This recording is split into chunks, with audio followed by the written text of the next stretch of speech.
Bienvenidos, almas viajeras, a un rincón donde las montañas tocan el cielo y guardan los secretos del tiempo. Los Andes no son solo piedra y nieve, son guardianes silenciosos de historias que el viento susurra a quienes saben escuchar. Hoy, les abrimos las puertas a una de esas leyendas, un relato forjado en el frío de la puna y el calor del corazón humano. Antes de adentrarnos en los caminos de polvo y misterio, si sienten que el rescate de estas antiguas voces es una misión que vale la pena, les invito a unirse a nuestra comunidad. Un simple me gusta es un gesto de aprecio, suscribirse es un pacto para seguir viajando juntos, y compartir esta historia es encender una nueva fogata para que otros se reúnan a escuchar. Que los espíritus de la montaña bendigan su generosidad. Ahora, cerremos los ojos y viajemos en el tiempo. Nos encontramos en las alturas de Junín, en el corazón del Perú, durante la década de 1930. Era una época en que el mundo moderno era apenas un eco lejano, y las venas que conectaban a los pueblos andinos no eran de asfalto, sino de tierra, polvo y la memoria de innumerables pasos. En este mundo, un hombre llamado Mario Ingaricona había entregado casi 2 años de su vida a las entrañas oscuras de la tierra, trabajando en una mina. Bajo la mirada severa de capataces extranjeros, arrancaba minerales de la roca, soñando con el día en que volvería a ver el sol sin el filtro del polvo. Sus manos, cubiertas de callos, y su rostro, curtido por el sol y el viento helado, eran el mapa de una vida de esfuerzo. Pero tras esa fachada endurecida, su corazón latía con la nostalgia de su hogar, un pueblo que apenas recordaba si era Huancayo o Chupaca, pero cuyo sentimiento lo llamaba con una fuerza ancestral. Con una pequeña fortuna en soles, ganada con sudor y sacrificio, Mario decidió que era tiempo de volver. El dinero no era mucho, pero representaba la semilla de una nueva vida, lejos de los túneles opresivos y el aire viciado de la mina. Se enfrentaba a una travesía a pie, un viaje que, según contaban los abuelos, podía durar hasta 6 días.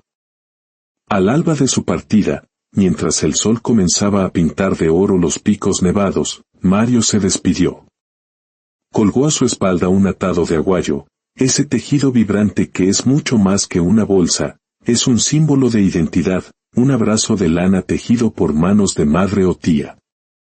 Dentro llevaba su sustento, fiambre, pan, maíz tostado, queso y, cuidadosamente envuelto, el dinero de sus sueños. Con el paso firme de quien conoce la montaña y silbando un guainito que le traía memorias de fiestas y risas, emprendió el camino a casa. Los primeros 2 días fueron amables. Mario cruzó caseríos de adobe y techos de paja que se acurrucaban en los valles. En ellos, encontró la hospitalidad andina, un techo y un plato de sopa caliente a cambio de historias de la mina, de los gringos que gritaban en lenguas extrañas y del peso de la montaña sobre sus hombros. Pero al atardecer del tercer día, el viaje cambió de color. Llegó a un pequeño poblado, el último bastión de humanidad antes de las desoladas punas. Más allá, solo se extendía la inmensidad de los Andes, un territorio de belleza sobrecogedora pero también de peligros ancestrales. Se hablaba de bandoleros y pumas, pero los susurros más oscuros eran sobre los pistacos. Seres temidos, cazadores de hombres solitarios que, según la leyenda, extraían la grasa humana para venderla en mercados clandestinos, alimentando las maquinarias de un mundo que avanzaba sin piedad. Consciente del riesgo, Mario se preparó. Compró una botella de cañazo, el aguardiente que quema la garganta pero calienta el alma, y una buena cantidad de hojas de coca, la planta sagrada que agudiza los sentidos y ahuyenta el cansancio. El anciano vendedor, de rostro arrugado como la tierra seca, le advirtió: «Viajero, no te confíes. Mantén los ojos abiertos y la coca en la boca. Si su sabor se vuelve amargo, detente. Es una señal de los apus, los espíritus de la montaña te están hablando». Al amanecer del cuarto día, Mario se adentró en las punas. El paisaje era majestuoso y solitario. El silencio era tan profundo que podía oír el latido de su propio corazón. Masticaba coca lentamente, sintiendo su jugo amargo y a la vez dulce, un compañero silencioso en su viaje. De vez en cuando, un sorbo de cañazo encendía una fogata en su pecho. Pero conforme avanzaba, una inquietud invisible comenzó a crecer en su interior. Era la sensación de ser observado, no por ojos humanos, sino por la montaña misma. Al caer la noche, encontró refugio en una pequeña cueva al borde del camino. Sentado, envuelto en su ponchó, comió un poco de charqui y mascó coca. Encendió un cigarrillo, cuyo humo danzaba bajo la luz de 1.000.000 de estrellas. Pensó en su pueblo, en la música, en las risas. Pero también pensó en los pistacos y sus cuchillos afilados. Sacudió la cabeza, tratando de espantar los malos presagios. El quinto día, el sendero se volvió más angosto y rocoso. Caminó sin descanso, bajo un sol que no calentaba y un viento que no cesaba. A lo lejos, los cóndores trazaban círculos en el cielo, guardianes silenciosos de las alturas. Al atardecer, una luna llena y brillante emergió, bañando el paisaje con una luz casi mágica. La coca en su boca tenía un sabor dulce, una buena señal que lo animó a seguir caminando bajo el manto plateado de la noche. Tras unas horas, se detuvo a descansar. Renovó la bola de coca en su mejilla y encendió un cigarrillo. Pero al dar la primera calada, se apagó. Lo intentó de nuevo, y ocurrió lo mismo. Al mismo tiempo, el sabor de la coca se tornó intensamente amargo. Mala señal, susurró Mario, recordando las palabras del anciano. El corazón le dio un vuelco. Algo no estaba bien. A unos 100 metros, divisó un grupo de rocas que prometían un mejor refugio. A pesar del mal presagio, decidió caminar hacia allí. Lo que Mario no sabía era que, desde la distancia, una figura agazapada lo observaba, murmurando palabras que el viento se llevaba: pronto, pronto estarás en mis manos. Al llegar a los roquedales, encontró una cueva de entrada amplia. Se sentó cerca de la entrada, para mantenerse alerta, y volvió a mascar coca. El sabor amargo persistía, intensificando su nerviosismo. De repente, un bramido profundo y feroz hizo temblar la noche. Mario se puso de pie de un salto. A pocos metros, bajo la luz de la luna, una figura imponente avanzaba hacia él, un toro negro, enorme, con ojos que brillaban como brasas encendidas. El corazón de Mario se desbocó. Comprendió que había invadido el hogar de la bestia. Sin pensarlo 2 veces, corrió hacia el fondo de la cueva, buscando desesperadamente un escondite. Encontró un hueco en una pared alta y, con dificultad, trepó hasta encajar su cuerpo en el estrecho espacio. El toro entró, olfateando el aire con furia. Pero no era un animal común. Rastreaba la cueva con una inteligencia casi humana. Mario, temblando, rezó en silencio a los apus, a la Pachamama, a cualquier dios que pudiera escucharlo. El toro, al descubrir su olor, intentó saltar hacia el hueco, pero las paredes eran demasiado altas. Finalmente, frustrado, se echó a dormir en el centro de la cueva, roncando con un sonido gutural, casi demoníaco. Mario estaba atrapado. Pero el peligro no había hecho más que empezar. De pronto, escuchó el galope de un caballo acercándose. Una silueta apareció en la entrada. La luz de la luna reveló el destello metálico de un cuchillo largo y afilado. El pánico se apoderó de Mario. Un pistaco, pensó, recordando las historias de su niñez. El hombre avanzó en la penumbra, moviéndose como un depredador. No llevaba lámpara, confiando en la oscuridad para sorprender a su presa. Y entonces, ocurrió lo inesperado. El pistaco, sin ver al toro dormido, tropezó con su cuerpo y cayó pesadamente sobre él. La bestia despertó con un bramido ensordecedor. Confundiendo al pistaco con el intruso original, lo embistió con una violencia descomunal, lanzándolo por los aires, corneándolo y pisoteándolo hasta reducirlo a un amasijo de carne y sangre. Cuando el toro, satisfecho, salió de la cueva a pastar, Mario permaneció inmóvil en su escondite, paralizado por el terror y el asombro. Había sido salvado por la misma bestia que minutos antes quería matarlo. Pero sabía que el peligro no había terminado. Los pistacos, a menudo, no cazaban solos. Con las primeras luces del alba pintando los Andes de oro y rosa, Mario bajó de su escondite. El cuerpo destrozado del pistaco yacía en un rincón. A su lado, el largo cuchillo brillaba débilmente. Mario lo recogió. No era un hombre violento, pero en esas tierras, un arma era la diferencia entre la vida y la muerte. Al salir, vio el caballo del asesino amarrado a una roca. Era su oportunidad de escapar más rápido.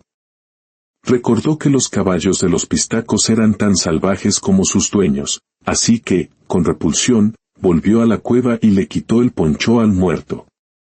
El olor a sudor y sangre impregnaba la tela. Se lo puso sobre los hombros, y el engaño funcionó. El caballo, reconociendo el olor de su amo, se dejó montar. Pero el destino tenía otros planes. Cuando Mario intentó dirigir al animal hacia su pueblo, el caballo se rebeló. Con una voluntad propia, galopó en dirección contraria, a una velocidad vertiginosa, a través de quebradas y arroyos. No se detuvo hasta llegar frente a una cueva inmensa, cuya entrada parecía la boca de un gigante. Era la guarida de los pistacos. Con el corazón en la garganta, Mario se adentró con cautela. En la penumbra, vio a una mujer sentada en el suelo. Su rostro era pálido, sus ojos reflejaban un miedo profundo, pero lo más impactante fue que no tenía pies. Sus piernas terminaban en muñones. La mujer, que se llamaba Rosa, le contó su historia. Hacía 5 años, ella, su esposo y sus hermanos fueron emboscados. A los hombres los mataron para robarles la grasa. A ella la dejaron viva para que fuera su cocinera y esclava, pero le cortaron los pies para que nunca pudiera escapar. Rosa le explicó que en la cueva vivían 3 asesinos. El toro había matado a uno. Los otros 2 regresarían en cualquier momento. «Debes huir», le suplicó. Pero Mario, conmovido por su sufrimiento, no podía abandonarla. «Podríamos matarlos», susurró Rosa, con una chispa de venganza en su mirada. «Conozco sus rutinas. Podemos usar el factor sorpresa». El plan era audaz y aterrador. Mario debía esconderse en un cuarto interior, un lugar macabro donde los pistacos colgaban a sus víctimas y guardaban su tesoro robado. Cuando los 2 asesinos llegaran, seguirían su ritual, comer, y luego, uno se dormiría sobre las rodillas de Rosa mientras el otro bebía hasta caer rendido. Esa sería la señal. Las horas de espera fueron una tortura. Finalmente, los 2 hombres llegaron. Eran figuras imponentes y crueles. Todo ocurrió como Rosa había predicho. Cuando ella dio la señal, Mario salió de su escondite como un puma. Con el cuchillo del primer pistaco, atacó al que bebía, clavándoselo en la garganta. Luego, antes de que el otro pudiera despertar, le cortó el cuello. En un instante, todo terminó. Rosa rompió a llorar, no de miedo, sino de un alivio profundo, de una justicia que había esperado durante años. Estaban libres. Tras la violenta liberación, la cueva se llenó de un silencio pesado, solo roto por los sollozos de Rosa. Mario la ayudó a incorporarse. «Lo hicimos», dijo, su voz aún temblorosa. «Estamos a salvo». Pero Rosa, con una tristeza infinita en su mirada, le propuso algo más. No podían dejar atrás el tesoro de los pistacos. No por avaricia, sino por justicia. Ese dinero, dijo ella, es la sangre de los inocentes. Debemos usarlo para hacer el bien, para reconstruir lo que nos quitaron. Movidos por esta nueva misión, cargaron el oro, la plata y las joyas en los caballos de los asesinos. Con extremo cuidado, Mario ayudó a Rosa a montar en el tercer caballo. Juntos, dejaron atrás la cueva del horror y emprendieron el camino hacia el pueblo de Mario. El viaje fue lento y tenso. La carga era pesada y el miedo a ser perseguidos no los abandonaba. Mario sentía constantemente que una sombra los seguía, una presencia invisible que los observaba desde la distancia. La coca en su boca seguía amarga, una advertencia persistente. Finalmente, al amanecer del séptimo día de su odisea, divisaron las primeras casas de su pueblo. El corazón de Mario se llenó de una mezcla de alegría y nerviosismo. Había vuelto a casa, pero no como el simple minero que se fue. Su llegada causó un revuelo inmediato. Los aldeanos salieron a su encuentro, sus rostros llenos de curiosidad y desconfianza. ¿Quién era esa mujer mutilada? ¿De dónde venían esos caballos cargados de riquezas? Don Felipe, el anciano líder del pueblo, se acercó. Con la sabiduría de los años grabada en su rostro, le pidió a Mario que contara la verdad. Y Mario lo hizo. Relató cada detalle de su terrible viaje, la cueva del toro, la masacre de los pistacos, el rescate de Rosa y la promesa de usar el tesoro para construir un futuro mejor. Justo cuando terminaba su relato, un grito alertó al pueblo. Un joven llegó corriendo, sin aliento. «¡Alguien viene!». Un hombre a caballo, armado con un cuchillo largo. Era el cuarto pistaco, el hermano de los asesinos, el perseguidor que los había acechado. Había venido a reclamar su tesoro y su venganza. El pueblo no dudó. Liderados por don Felipe, los hombres tomaron machetes y palos, formando una barrera para proteger a los suyos. Mario, sintiendo que esta era su batalla final, se puso al frente. No dejaría que el terror de los pistacos alcanzara su hogar. Bajo la luz plateada de la luna, el último pistaco llegó. La confrontación fue brutal. El asesino era hábil y despiadado, pero ya no se enfrentaba a un viajero solitario, sino a la fuerza de toda una comunidad. En el clímax de la batalla, cuando Mario fue derribado, Rosa, en un acto de increíble coraje, se arrastró fuera de la casa y arrojó una pesada piedra a la cabeza del asesino, aturdiéndolo. Ese instante fue suficiente. Mario recuperó su cuchillo y, con un último esfuerzo, puso fin a la amenaza de los pistacos para siempre. La victoria trajo consigo la paz. El tesoro manchado de sangre se transformó en una promesa. Una parte fue para Rosa, para que pudiera buscar a sus hijos y empezar de nuevo. Otra parte fue para el pueblo, para construir una escuela y un pozo, sembrando vida donde antes hubo muerte. Mario Ingaricona, el humilde minero, se convirtió en un protector. Su viaje, que comenzó como un simple regreso a casa, se transformó en una leyenda, un recordatorio de que incluso en las sombras más profundas, el coraje de un solo hombre, unido a la fuerza de una comunidad, puede traer la luz. La historia de Mario y Rosa se sigue contando en las noches andinas, un testimonio de resiliencia y justicia. Y así, en el corazón de las montañas, su legado perdura, susurrado por el mismo viento que una vez los guió a través del peligro. Gracias por acompañarnos en esta crónica desde los Andes.